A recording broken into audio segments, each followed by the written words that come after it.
Okay, this is a real quick tutorial on using physics props without using the point-to-point like we had to do in 6 and 5 and other versions. The current version you see here is 7.0.1619.1. It's not the latest update. I understand people are having problems with it, so I'm not going to install it until I finish this demo. Hopefully the issue with it for other people will be fixed. I have not tried to install it, and I'm not going to.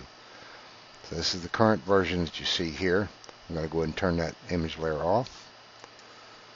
And when you're doing this, what I'm going to do is create the physics chain. I'm only going to use 4 links just to give you a demo of how it's done. But you're not going to be using point-to-point, so it's very simple to connect. All you have to do is create your first link and then duplicate it and then give it the physics property it needs. So in my current preference, I have it set up for no snap to grid, none of these. These are the current settings I have. If you can see the screen, you should be able to. And there's nothing set up that's overly fancy. It's just the basic properties. Now, I've got a max texture size here of 16. Doesn't matter. We're doing a chain. So we go back to projects, and I've got it set up for PhysX. Make sure it's set up for this. You can do bullet, but you cannot do the connections the way you would in the past. Using the bullet, it has to be pre-made.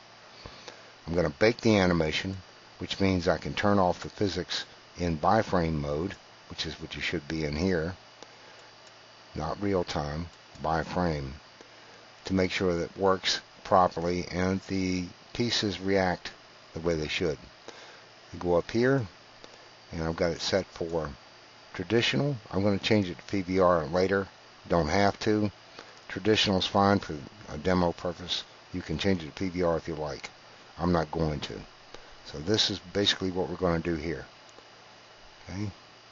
So I'm going to go into the scene. I'm going to take this information layer off, and I've got a iClone 7 logo up here and created by down here.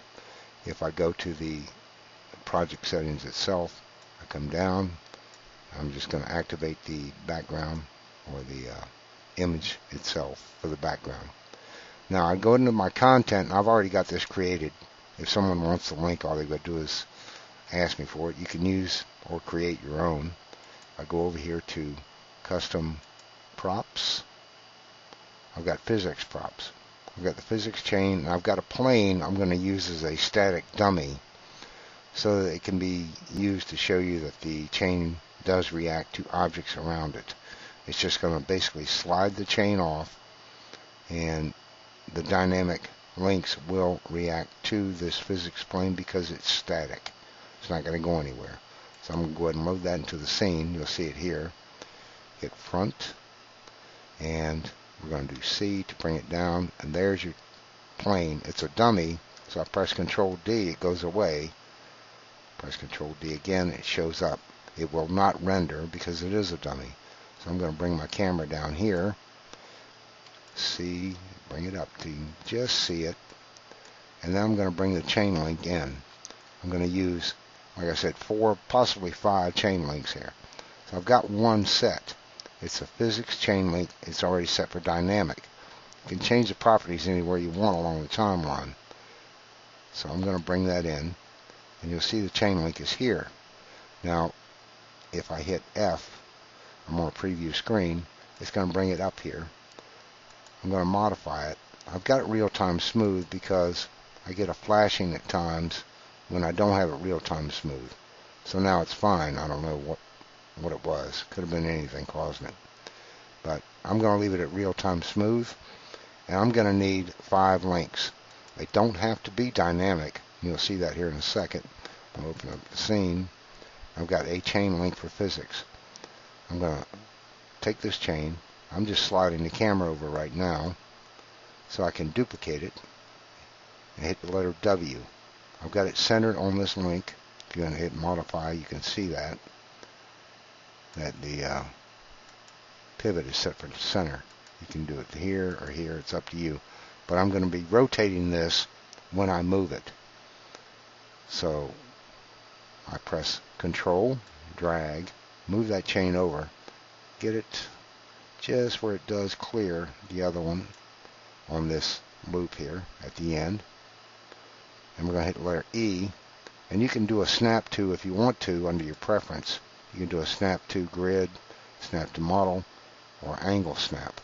If I do an angle snap of 45 and hit once, twice, it's perfect alignment here. So it's up to you if you want to use that or not. You can turn it off with Control E.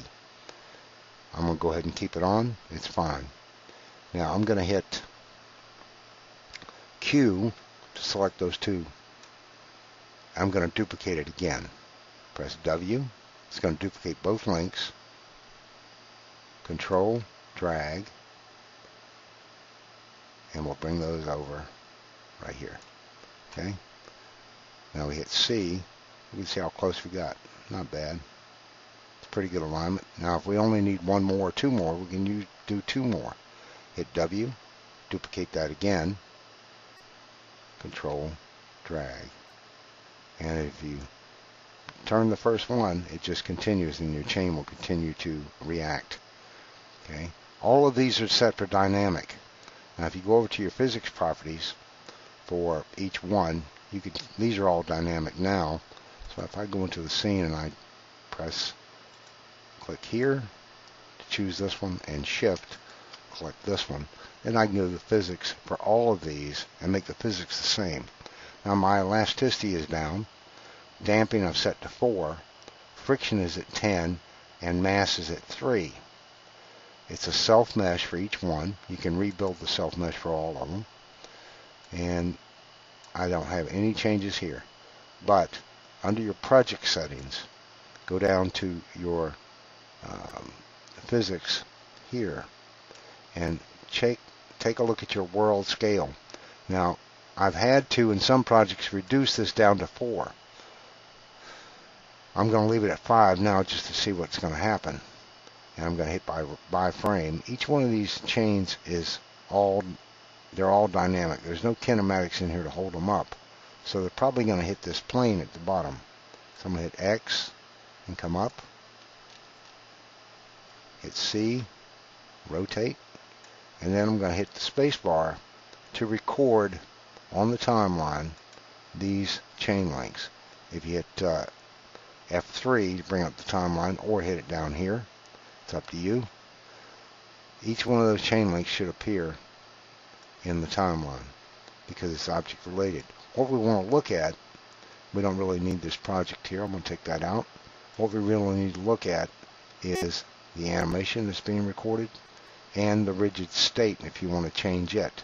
So each one of those will have animation and rigid state added to it because I used object related tracks. Okay, and you'll see that up here if you highlight. It says open same track types. These are object related types. In other words, if I hit animation on this first one with all of these selected, every one in here will have animation or rigid state or whatever state I decide to put on it. I'm going to close the timeline. Right now it's got physics recorded already. I'm going to overwrite this physics by having them reactivated. Over here they're reactivated. Rigid body, rigid body. Every one of these is activated. With them all selected, all you have to do is say none, press the space bar, hit stop, open the timeline. You still got physics there. It's not recording anything over the current physics, was my point.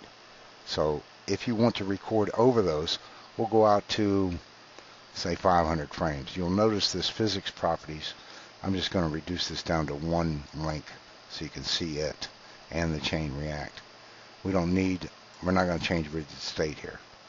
So I'm going to re-record over this, but in order to do that, they need to be active. So you can pick any one that you've got highlighted and make them all rigid state again to reactivate this physics recording. Press the space bar and it's going to react based on the properties inside this particular project. And I've got this plane here, it's static, which means it's a blockade for the links. They can't go beyond it, so they're going to pile up and react to each other based on their mesh setting, which is self-mesh. Now if I press the space bar now at 50, the recording will change here. Space bar. Okay?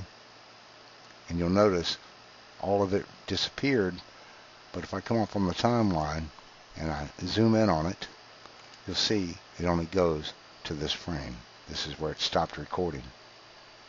So that's what you're doing. You're actually recording the physics state of each link now. And if I bring this down, all of them will have the same length of animation. Okay? So I'm just going to show you one for now. Hit this. If you want to keep that recording and you like it, just change all of them back to none. The recording stays there. Then you can go real time. It's not going to be very long. Boom. That's it. And that's what you do. You record it in bi-frame, play it in real time to see if that's exactly what you want. Okay? That's the end of that one. My point of this whole demo was you don't have to do the point-to-point connections. If you want to, you can, but it's completely unnecessary. These are all dynamic. They're all self-mesh. They're going to react to the curve in each link around it and react appropriately based on the physics setting of dynamic, the elasticity, etc. Okay? So come back up here. You can activate them here with them all selected, or you can do it here. I prefer doing it over here without having to open this panel all the time. So with them all selected, I can send them all back to rigid state, and they'll re-record over what I just did. Go back to bi-frame mode. And I'm going to take two of these links, this one, and make those kinematic. So I hit Q, I choose just this link. And you can rename it by double clicking or hit F2, hit and. I'm going to put a K there for kinematic. Okay? This one is here. I'm going to double click and end and call it K2. It's kinematic 2. Okay? So now I have a kinematic. The rest of these are dynamic. If I take this K2 and I activate its physics, not dynamic, but go to kinematic, it doesn't have any recording. And it won't have any because it's only going to be a transform more or less. It's holding the other links up. If I take this K and also do kinematic, or select both and change them to dynamic or kinematic for both, the rigid state on these links now are here. And if you hover over it, the right, let's see, we choose this one here or this one. Let's change it. And our rigid body used to show up here. I don't know why it doesn't anymore. It used to show you what your rigid state was, but at least it gives you a marker. You can choose that marker, hit F3, and you'll see what it is. If we come down here, I'm going to come down a little bit more, like rigid state here, F3, and I'm going to change it to frozen. Hit F3, and you'll notice there's another key here. Okay, these keys, you click on it, hit F3, you can see what it is. Click this key, F3, it's kinematic, which is what we want. So we're going to take this frozen completely out of the picture because frozen will react to dynamic. In other words, it'll kick that chain link off. So we're going to take that off. And we're going to leave them both at kinematic the way they should be. Hit F3. I'm going to go by frame mode. And these 4 links in the middle will drop. The other 2 will sit still. Now if you want to adjust that link, hit E and adjust it up. Okay? You can hit W, move it over, bring it up here. Do the same thing with this one. Hit E, move it up, hit W. You can snap to model, which I don't suggest. because you've got center snap on each one of these links. We're going to bring that over here. Now these are two kinematics, this one and this one. Hit spacebar. These three, actually, let's move this one over here.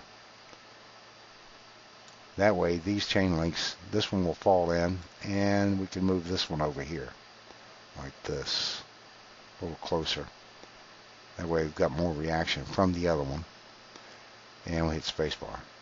And these chain links will not hit this static plane down here, because these two links here and here are holding it up. So hit spacebar. Why did it fall? Shouldn't be. Okay. Hit stop. We're going to right click, remove object animation.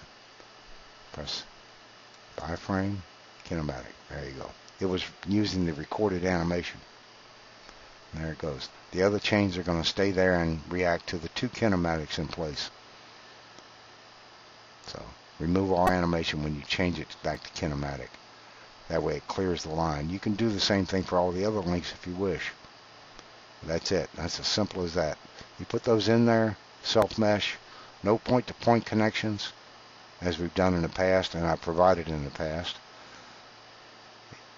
You can change the rigid state properties for any one of these to static or frozen. Now I'm getting a recording now. I'm up to almost 1200 frames. So that's a good enough demo to show you how it's reacting. Then I'm going to change one of those kinematics to a frozen property. Right at 1495. We'll say 1500. So I'm going to take just this link here. And I'm going to change its rigid state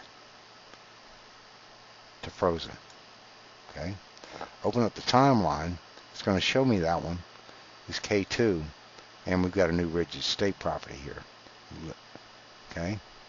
That rigid state says it's going from kinematic to frozen. And we're going to get a different reaction at 1500, or roughly 1500, than we do now. So I'm going to re-record that animation and watch the reaction now. It'll stay the way it was until it hits 1500. Then your reaction will change. 1500, that goes frozen, so it's going to react to the other links that are close to it, the dynamic links. The dynamic will cause that frozen to react more violently, or it should be, if it's got the right collision margin on it, which all of them have, 0.8. Gives them just a little standoff from the edge. Of course, you can reduce that where they get closer and the links get tighter, but you have to be careful when you do it. Now we're coming up on over 1,000 now, still recording, and now the link is going to change to frozen for that right link that's standing up. So let's see what happens when it hits frozen. Watch that top right link.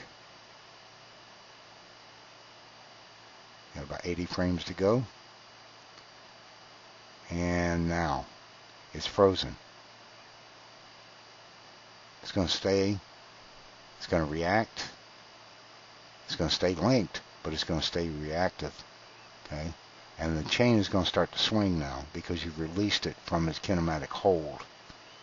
So there's different ways you can use this depending on what you're trying to do. You can use the kinematic to have two prisoners walking along, cuffed together and walking. The chain between them will swing, but the kinematic link at the end of the chain attached to a static link around their wrist, say a wristband for the cuffs, would keep the chain connected. And you can't be really rough with it because it will separate. Those will pull apart if you push them too far beyond their boundaries. But it just gives you an idea of what you can do. Maybe put ankle chains, handcuffs. These properties can be used successfully in iClone to make it easy for you to create linked objects balls, chain links, whatever you want to use. Okay. Hopefully it makes sense. And that's about the gist of it. Remember, the plane underneath is a static plane, so the chain, when it drops down, it's going to have to react to it. So the frozen will react to any push on it, whether it be from kinematic or dynamic. So there you go. Now it's in bi-frame mode. I'm going to let it run until it gets to about 4,000 frames, and then I'll do a real-time rendering, and you can see the reaction.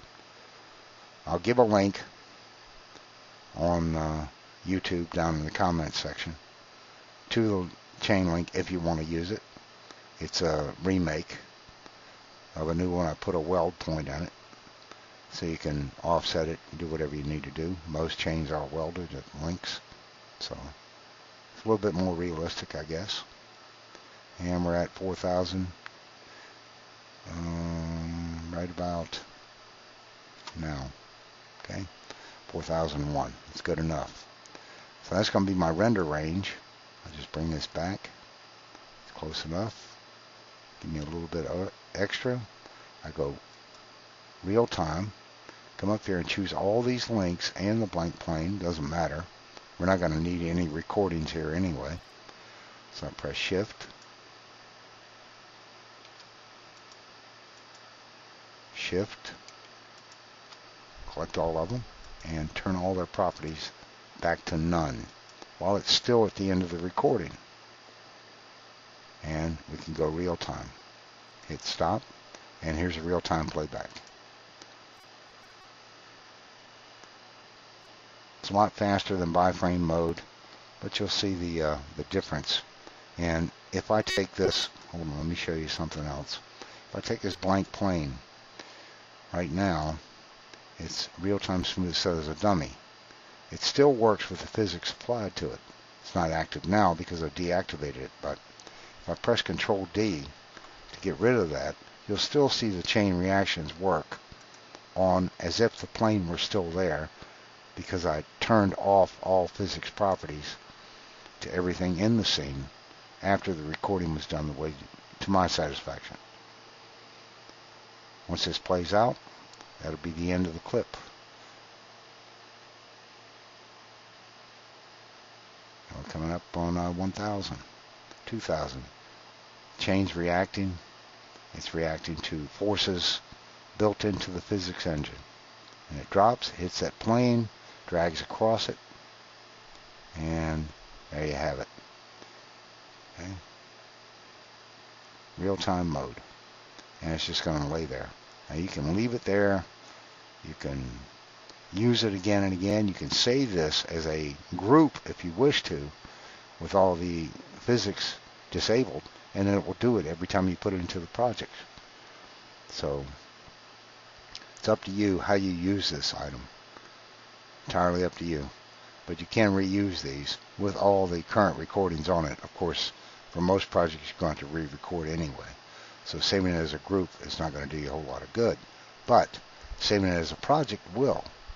And I've already got this saved as a physics chain without point-to-point. So I'm just going to save the project. Then whenever I have a crash or something, I can always open it back up. This is just an image layer. This is an image layer. Everything else was physics related. And this is what you should have learned. I'm going to go back to my project, change my background to activate that image, deactivate it. Creating a physics chain without having to use point-to-point. Both kinematic and dynamic properties. I did throw in the frozen, just to give you an idea. Will be used along with static objects. Static object being the plane underneath, as barriers using frame-by-frame mode, using bi-frame mode to record. Okay, that's it. Tutorial's over. Cricky out.